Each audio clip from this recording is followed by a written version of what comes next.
Good evening, everyone. My name is Manny Tejeda, one of the program directors at CFES Brilliant Pathways, and we're excited to continue our programming for Early College and Career Awareness Week. So today, as you all know, is Career Day, and we're talking about different careers in finance and entrepreneurship.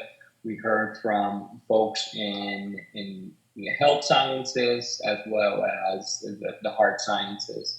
And we also have a host of different careers on our website that are available for you all to check out. But today, at this point, we're going to turn it over and talk about changing career paths. And we're going to be using and talking about two of our essential skills, agility and perseverance. And in this case, they go hand in hand.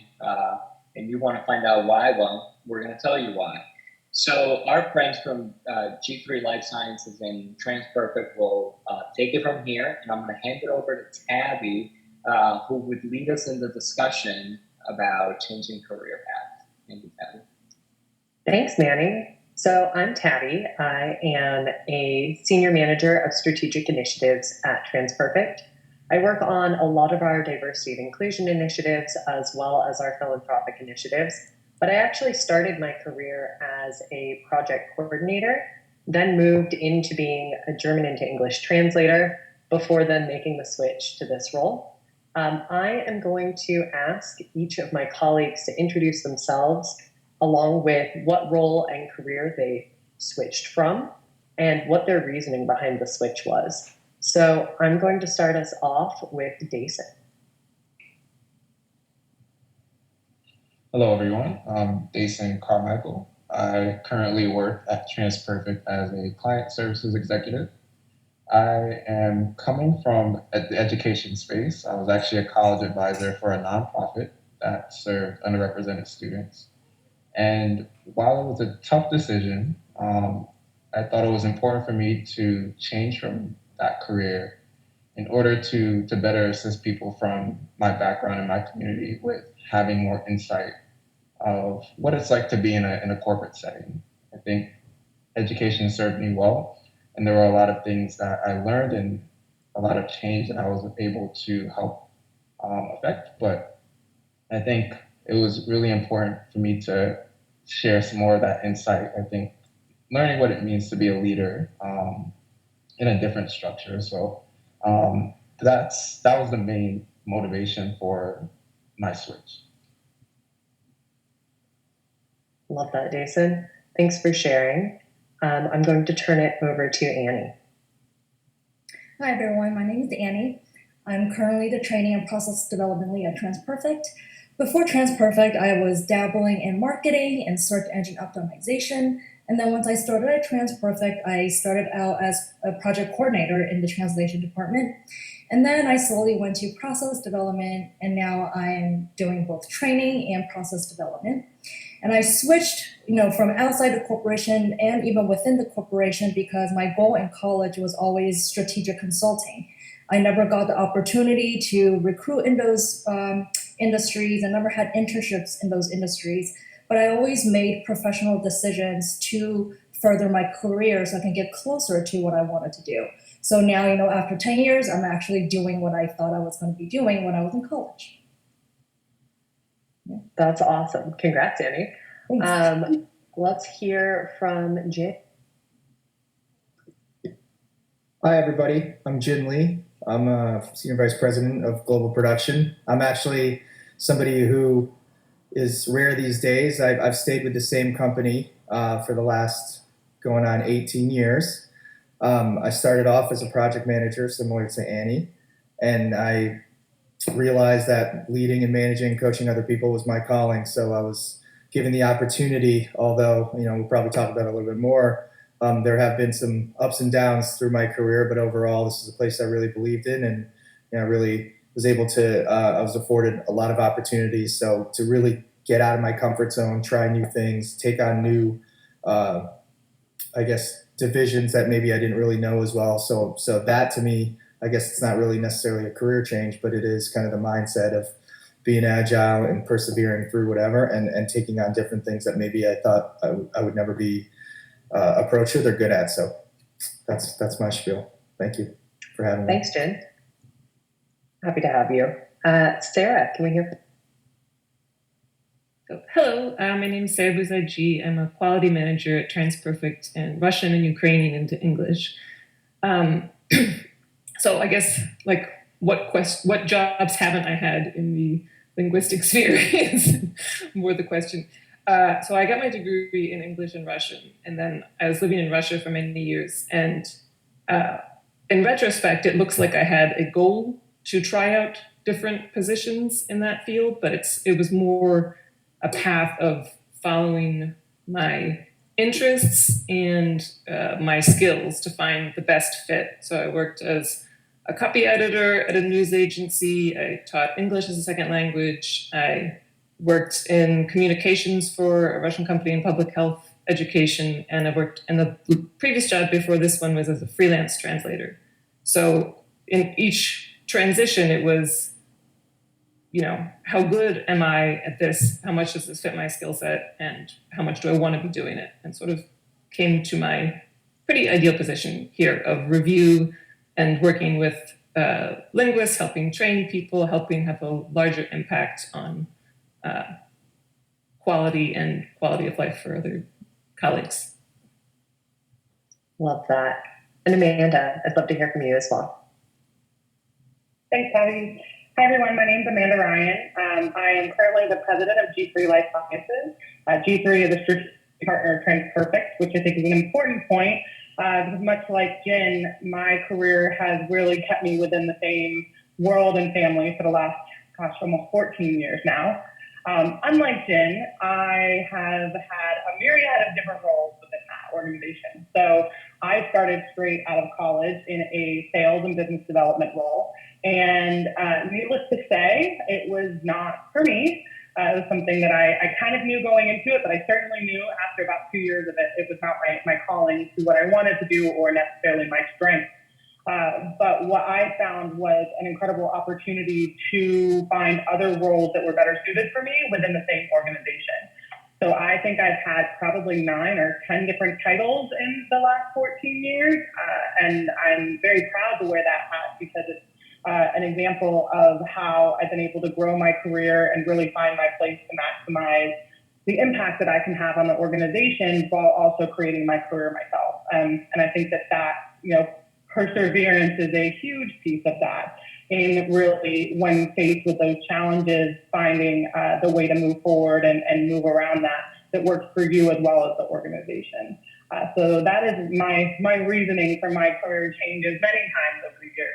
But within the same world. I love that and obviously relate to it as someone who has also moved several times within the company. I think when we're talking about change and we're talking about perseverance and agility, there's often key people in our lives who are supporting us through those times. And we talked a little bit last time we were here about mentorship. I'd love to have just a moment to hear from you. Who were some of those key people who supported you? And was there any advice they gave you that you took or advice that maybe you chose not to take? And how did that impact your trajectory?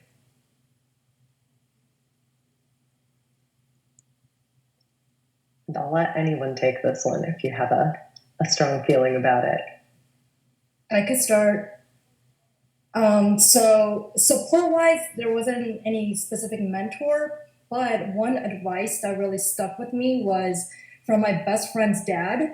When we were applying for colleges, he gave us the advice that it doesn't matter what you study, just make sure you keep learning as many topics as you can and get as many certificates or degrees as possible. For us, it was really important because both me and my best friend are super, super shy and introverted.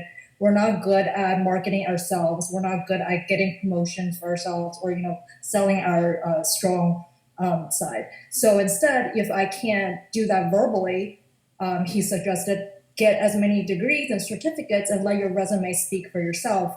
And that really stuck with me because I can't go to an interview and be the best interviewee ever, but I can't say I have studied all these topics and these certificates prove that I can do the work. So I think that really stuck with me, and it's still how I am today. I continue to study new topics whenever I can. That's great advice. And Annie's someone who often has lent me books when I'm curious about new topics, so I appreciate that. Sarah, it looks like you had a good answer. Sorry, Corinne. Yeah, I don't have a particular mentor, just a quick note on advice that I took and didn't take. Talking about agility when you're moving into different careers or you need to move away from your career, whether it's because you're not able to find jobs or you want to change careers. One piece of bad advice that I hope people aren't giving so much anymore is just say you can do it. So, just lie to the interviewers. And I want to distinguish between, the lie and a stretch job. So if you just don't say you can speak Spanish if you can't speak Spanish, because what are you gonna do on day one when you have to go talk to the project manager in Spanish? However, if there's a job that seems like a challenge or a stretch, don't put yourself out of the running. Like let the company reject you. Don't reject yourself. If it's something that, say, you've used a program somewhat, but you don't feel like you're an expert, still go and tell them what you have done, what you can do, and then they can decide. I think that's great advice. Jin, it looks like you might have something.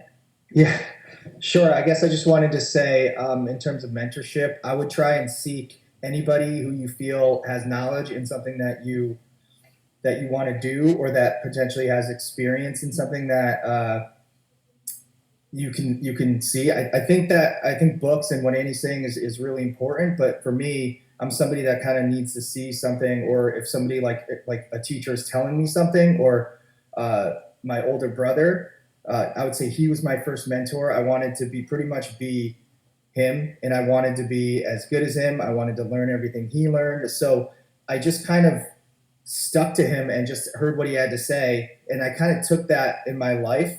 Whether it's a teacher or a coach, or I was fortunate to have a good support system around me, or whether it's my father or my mom, with all different type of aspects of things. And then in business, obviously, my current boss, my CEO, has helped me a lot. It's just, and a lot of times these guys are busy, or you don't think that they're going to be like give you the time, but you don't really know until you kind of try and get to know them and take the first step to be like, hey, and ask them questions, be inquisitive, and really just kind of learn from their experiences. And I think that is a really good way to don't feel like you're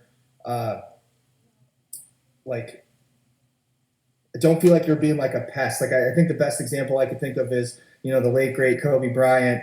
He pretty much sought after, he mimicked, he idolized Michael Jordan. He sought after, well, how do you do this? Why do you do this? Like, what's your work ethic? Like, how do you get so good? And if you look at Kobe Bryant and their relationship, they pretty much have an older brother mentorship relationship that never would have really happened if he didn't really seek after it or really like kind of emulate him. And so I guess without kind of going on too much, I would just encourage everybody to seek mentorship from anybody that they can in all different aspects. It doesn't have to be one person knowing the entire gamut. It could be your mother for, the kindness and love that they show. It could be your teacher for certain, I guess, study habits, or whoever, or what your brother for how to dating advice. I don't know, whatever it may be. I would say seek mentorship, and that's how you gain knowledge through people that have more experience than you.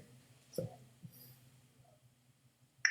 Definitely. I hate to think about where I'd be without mentorship and without support through some of the harder moments. So I'd be curious to know what everyone studied, and if it is related to, where you thought the path you wanted to lead in life was, or if it has nothing to do with what you're working on now. Because I think that can be interesting to see, when we're talking about agility and we're talking about change, if, what you studied you maybe used in an agile way, or if it's maybe something where you were strategic and so you persevered through that. So I'm happy to start this one off. Usually one of my favorite stories to tell. I was very certain that I knew what I wanted to do when I went to school. I was a journalism major. I'd spent most of my life sure that I was going to be a journalist. I wanted to be an editor of a major magazine. And it wasn't 6 months into college that I just realized in practicality, it wasn't for me. And it was something I'd held on to for so long, and kind of coming face to face with the fact that that wasn't really what I wanted to do with my life. And so I ended up graduating with a Bachelor of Arts of Sociology, which is an extremely interesting degree, but I also think is a great degree for people who really have no idea what they want to do when it comes to their careers. It gives you a myriad of different classes that you have to take, and learn a lot about people, but I came out of college really not knowing. And I think that the most I've really had to persevere in my career is the constant journey of figuring it out. And I can honestly say, and for me, I think it will always be a journey. It's always going to be something that's evolving. I didn't just wake up one day and I knew what I wanted to be and where I wanted to be. I think that as people grow and change, that's going to change anyway. But it's okay to not know, and it's okay to try things out and learn from them. And what's important about that, and that's where the agility and the perseverance comes in, is not giving up and learning from it, and really taking the time to figure out what is it that's working, what's not working, and how can I evolve that rather than throwing in the towel and walking away and trying to start all over again and not really sure where that is. And I think that that's what that scenario really taught me too. You know, I stayed in school and I found something else of interest and I kept going.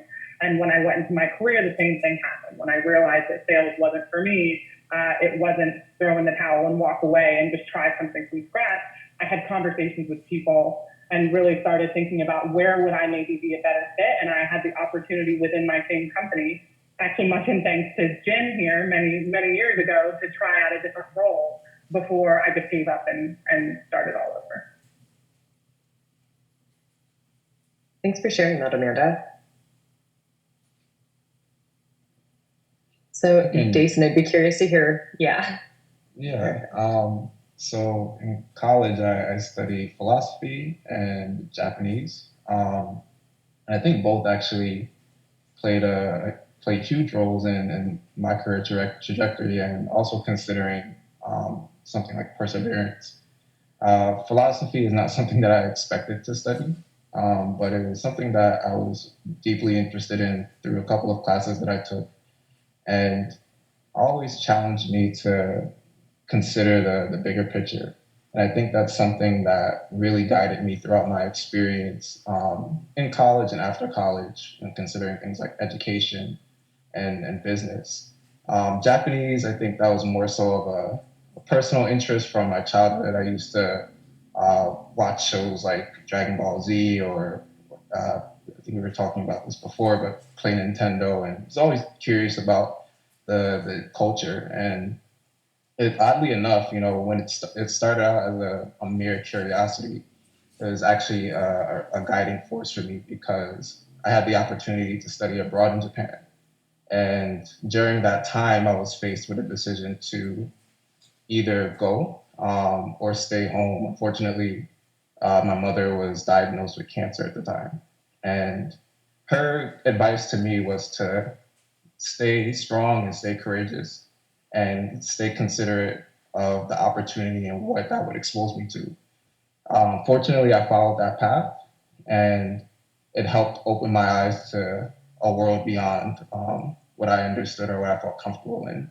And I think that was incredibly powerful for me. And fortunately enough as well, she was completely healed within the 6 months that I visited Japan.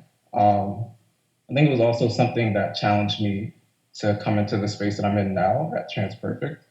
Again, while education was something that I was really passionate about, it was the work that I did with the students and the stories that I would share about my experience that they asked me and challenged me, hey, you should be going back out into the world and seeing more of what's going on from that standpoint. You know, how does the world operate? You know, how do languages affect people? And just really considering how some of these things that we don't necessarily keep perspective of on the day-to-day really do make up a lot of some of the more important things that I guess run our country. A couple of students who were just really huge thinkers and inspired me in that way. And I thought about it, and it actually opened up an opportunity for me to start working at TransPerfect. I love that. And I think that raises a really great point about the fact that mentors aren't always someone who's older than you or more experienced than you. Sometimes they're people who just have a different point of view.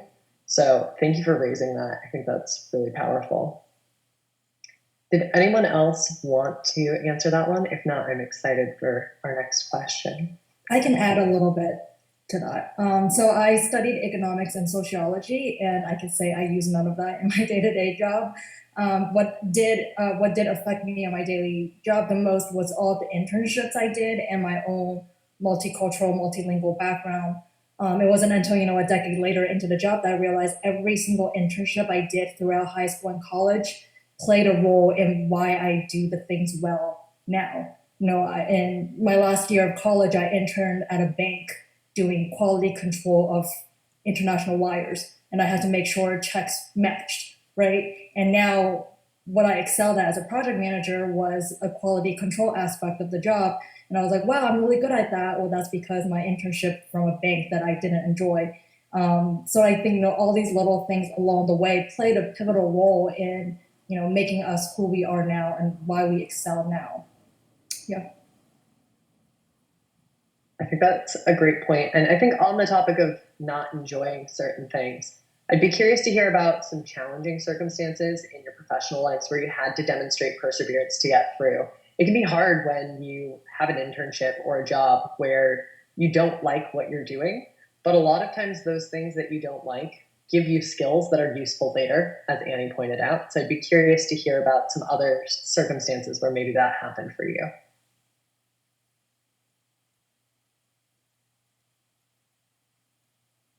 Go ahead. I'll just start. It's sort of like a three-pronged answer. I'll try to make it concise. One,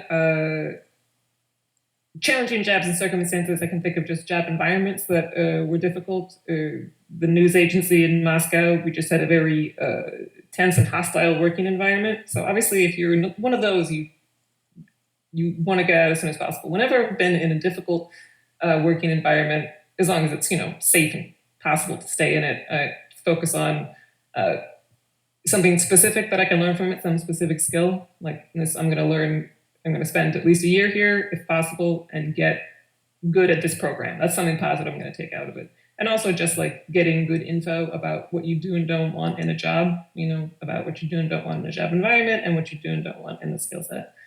And then the other challenging position that a lot of people find themselves in is when you don't have enough work or you're trying to find new work.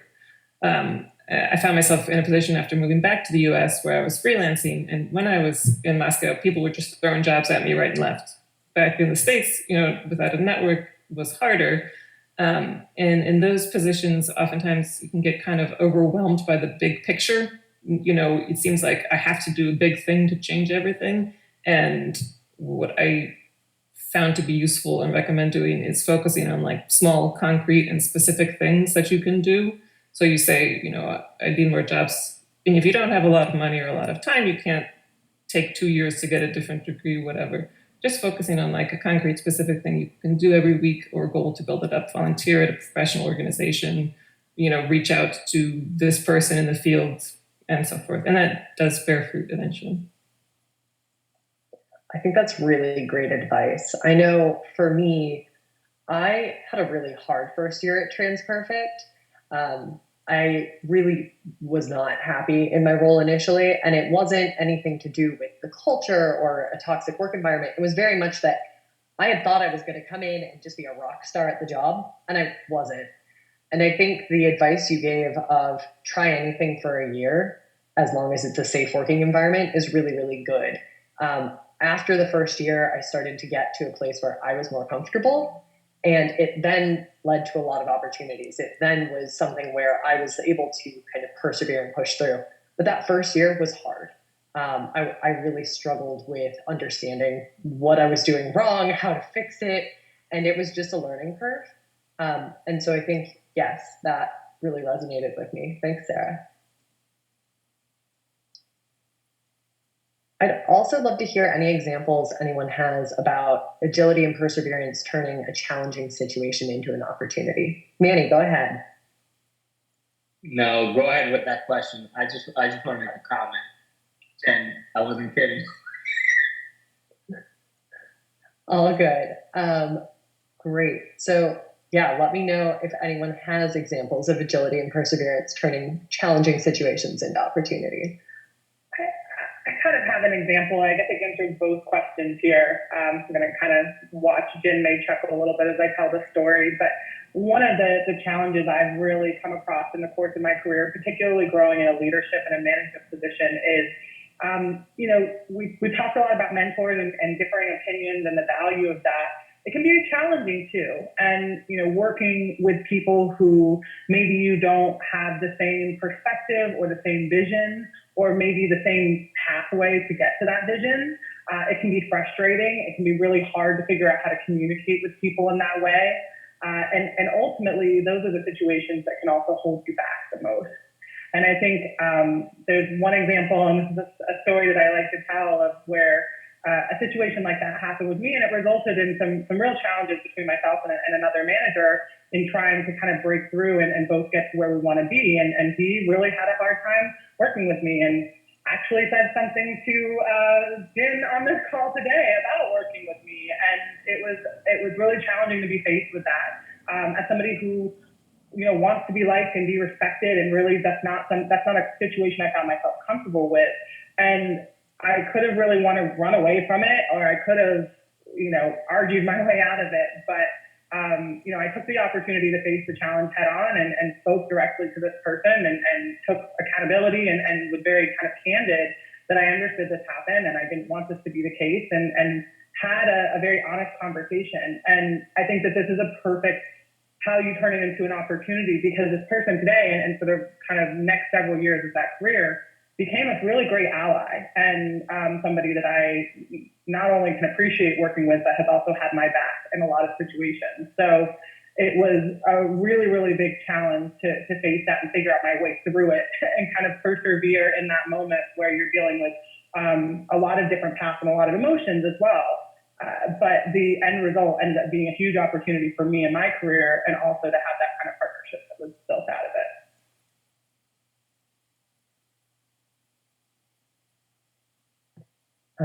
I actually have one about agility myself. I was very, very eager at one point in my career to become a translator. It was really all I thought that I wanted. And I failed our quality management test the first time I took it. And I was super upset because I had to wait an entire 2 years to be able to retake it. And in that moment, I could have quit. I could have gone and found something entirely different. But I was willing to try a couple of different things. And the willingness to try different things, I think, led me to the position that I'm in now, many, many years later. One of the things that I worked on was managing a room full of 20 Chinese English linguists. They were on site because it was a very top secret type of a project. And they were all significantly more experienced than me, all quite a bit older than me, and had some interesting interpersonal relationships and issues. And I think the things that I learned in helping navigate those are really what led me to a managerial role later. And I think had I not failed the exam, I probably wouldn't be in that role now. So while in that moment it was a huge challenge, it stands out now as kind of what led to a lot of other opportunities. Jane, you looked like you had something to add. I think it's very interesting hearing your guys' perspectives, and I think they're really good. To go along with Tabby, I also struggled immensely my first year at TransPerfect. I was bad at the work. I wasn't focused, and I think I was forced into making a decision of, do I step up, do my job better, and take accountability, or not have to, I can't pay rent and I'm in trouble. I have no other choice, right? So I pretty much had to buckle down. I could have tried to switch careers. There are a couple of sales jobs that I probably could have taken with fully commission based, but that really wasn't my skill set. But I had to, going back to mentorship, I really just had to. Yeah, I didn't know how to get out of my own way. I had a lot of like low confidence at the time, so I was pretty much in despair, talking to my brother, saying, I know I can do this job well, and he just said to me, he's like, he said this to me 18 years ago. I know that he's like, I don't even know who I'm talking to anymore. What do you mean you can do this job just as well as anyone? He's like, your attitude's always been you could be the best at everything. And so I said, you know what? You're right.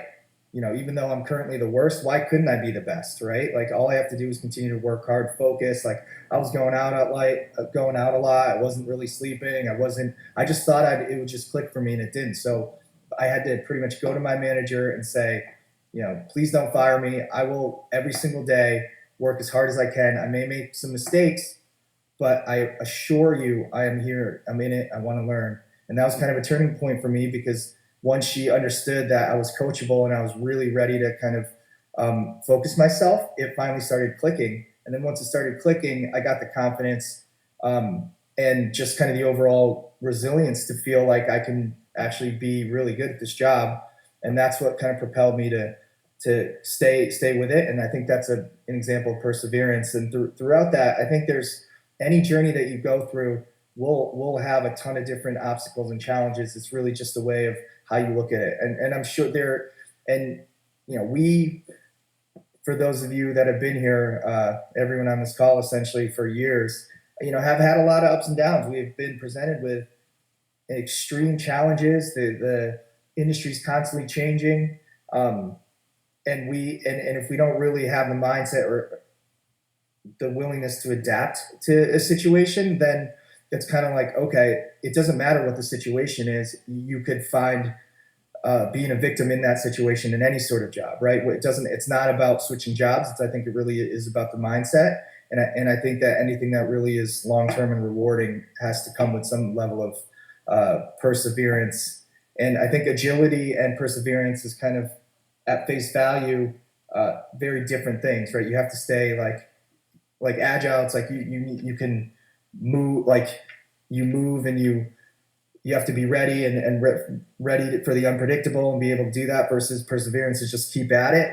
But at the same time, I think agility could also be a mindset, and perseverance also could be a mindset or just working at it. So I think there are different ways to view it, but the second you see hardships is an opportunity, or the second you make mistakes is a real opportunity to really learn. And I think that's learning from your mistakes is probably something that will take you further in life than just, I guess we're all humans, so we're not perfect, but like excelling always. And then the first time you hit like a roadblock, you kind of give up or blame somebody else, versus really looking within yourself and seeing, okay, what do I need to do to improve the situation? And I think that starts with mentality, and you have to be resilient or persevere in anything to sustain long-term success. I think you all know that, from sports to school to your job or a relationship. If I bring that back again, everything's not perfect with rainbows and unicorns here. It's a journey of ups and downs, and persevering through those downs. Absolutely. I do want to be mindful of time, so I want to give our audience the chance to write in questions. If there's anything you'd like to know from our panelists, feel free to type them in.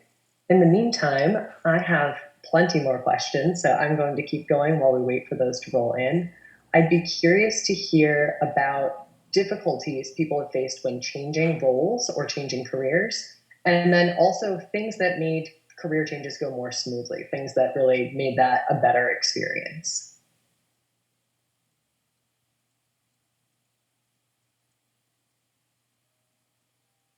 I can jump in and start it off. I'm going to kind of focus on the latter of making it a better experience, because as I said in the beginning, my experience in changing careers, and I have had several very different jobs and careers, have all been within the same organization or group of organizations. And I think for me, what has made it easier is for sure communicating and being honest and having that trust with your managers to be able to kind of talk through those opportunities and to have the support in helping position you for new opportunities.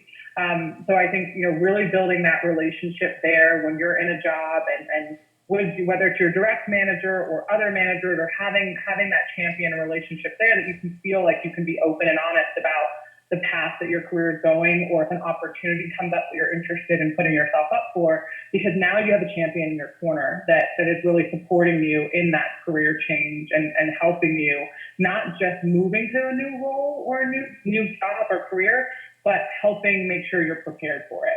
So I would say that's the biggest challenge, moving from something that you feel like you feel confident doing the job day in, day out, to suddenly spending your days in a different way and still making sure that you're being impactful, you're managing that learning curve, particularly as you get into your career.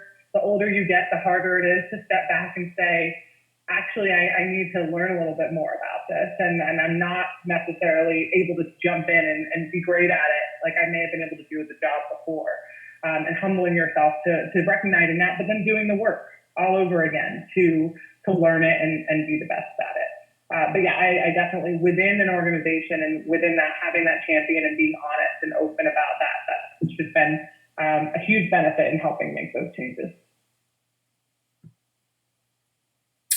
Yeah, I'd like to give the perspective of what Amanda was talking about in reverse for communication, because I think not everybody that I oversee, even though I'd love to be the case, are going to be lifers at TransPerfect. There are people that we hire fresh out of school, and they're going to go through many career changes.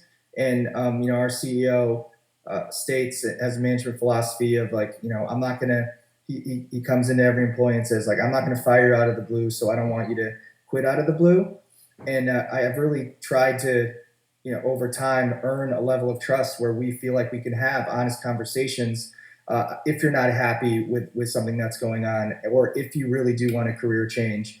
And I know for a fact that it's many people that I've spoken to that have moved on, the way that I view if I've done a good job is how much notice that they give me. So, for example, there are people that have wanted to go to business school and that have given like a 9-month heads up, and I'm the one that they come to first. I think that would be a huge win, even though they're a valued employee. The fact that they're willing to tell me, talk about it, trust in me, and also allow for me to kind of fill their role over a long period of time shows that that I've made an impact. And in reverse, like the ability to kind of change careers. And I've had conversations with people where they're like, well, my family, my parents have told me no matter what, no matter how much like your manager thinks they trust you, they're going to try and like screw you over because you want to leave the company. But I can assure you that hopefully the right people are in the leadership positions for a reason, and they're willing to work with you. So like exactly to Amanda's point, but from the opposite perspective, like that you really caring for finding being at a place where you can trust your manager to have what your best interest at heart is actually a good indicator of whether it's the right place for you or whether you should make the change or not. And I would say that for those that are getting in the career workforce and have had a couple of years and have gained some trust in their manager, be open and honest, and you'd be surprised versus hiding it till the last minute, and then all of a sudden it becomes this kind of fire drill or whatever. So hopefully that is along the lines of what we're talking about here, but I kind of wanted to bring it to a different perspective because I think that changing careers and making that move is very difficult. But believe it or not, there are people out there who are the right people that will support you in that change and actually probably could help you change if you do it the right way and communicate the right way. Definitely agree with that. Does anyone else have anything that really helped them when they were in a career change, or something that was difficult and maybe you would recommend someone avoid? I could add a little bit. For the past 2 positions I've had, I've been changed to a pretty new department and new team. And along with that, we had to really come up with, our skill sets, what we did, and I had to acquire new knowledge. I wasn't really trained up on these things.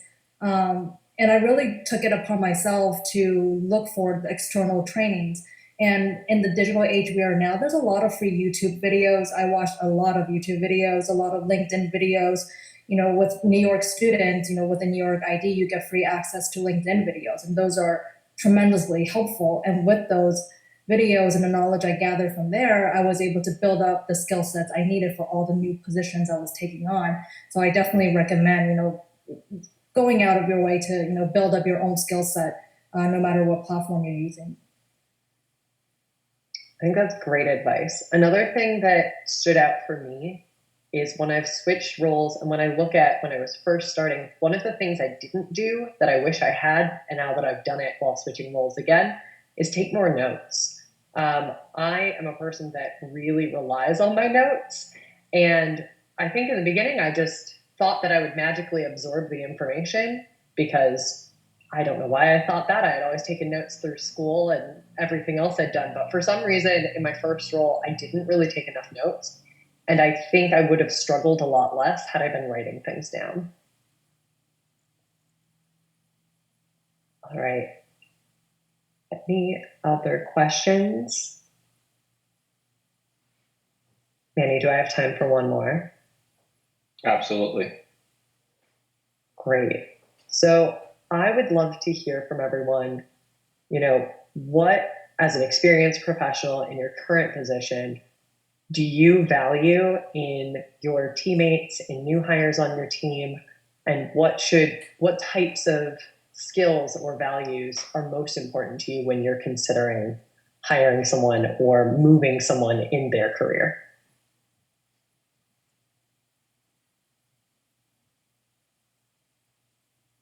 Could also be who do you want to work with, kind of. Just super quick, I mean, aside from the base level skills, and to what Jen was saying about, it really resonates about being able to take on constructive criticism. You just want people to be able to grow. And, if you're with a colleague, you want to work with someone who you can say, hey, this isn't working.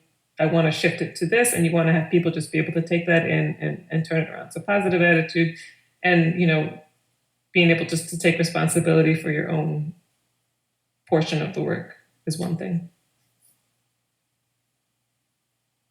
I would agree with that. I think positive attitude is always extremely important. I think being coachable, anybody who's new into the workforce or in a new situation or no matter what experience they've had previously, I think you should go in with an open mind and and be very curious and always wanting to learn. I think there are things, no matter what school you come from or what background you come from, anytime you enter an environment or a new environment, it's always the best. The people that will be most successful want to learn exactly why things are working the way that what they are, and before they kind of jump in thinking they know everything or thinking that their way is the right way, just to kind of really be a sponge and observe and kind of like take in everything. Anyone who's open to learning, coachable, and I think, and having a positive attitude probably trumps skill. I mean, and just like willing to put in the effort, I think trumps skill or talent or whatever, I would say. I want to add honesty is what I really value. Like what Sarah mentioned earlier, one advice I hope people don't take is like fake it till you make it. It might work in some industries, but it's going to reveal itself when project goes derails. You're going to get exposed, and all you're going to do is waste people's time to do things over again. So I definitely prefer someone who's honest, someone who has really good interpersonal skills, because tangible skill sets we can always train, but there are small soft skills that I myself feel like it would have taken me years to get the practice in. So I wish I had developed those skills a lot earlier on myself. I would say too, on top of all of this, is just that kind of natural curiosity and problem solving.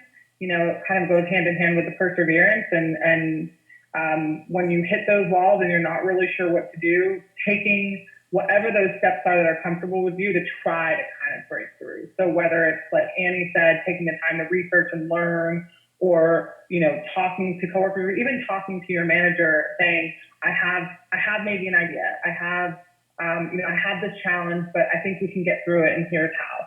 even if the ideas, even early on, if they're not necessarily going to work, I love to see someone try, and that they're not going to just get stopped at a problem and wait for someone to tell them what to do or how to get around it, but have that natural response to want to solve the problem, and then be able to use their resources and people around them to get to that response. And I think with time, you also learn how to become a better problem solver. You can always learn more of what's around you and to identifying solutions, but having that natural problem solving ability within yourself to everything you do, that's really hard to teach people if it's not just kind of there. Definitely relate to that.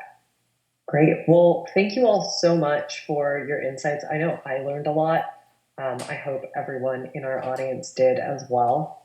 I think every time we do one of these and I get to reflect on the experiences of all of my colleagues, it's exciting. So thank you for that.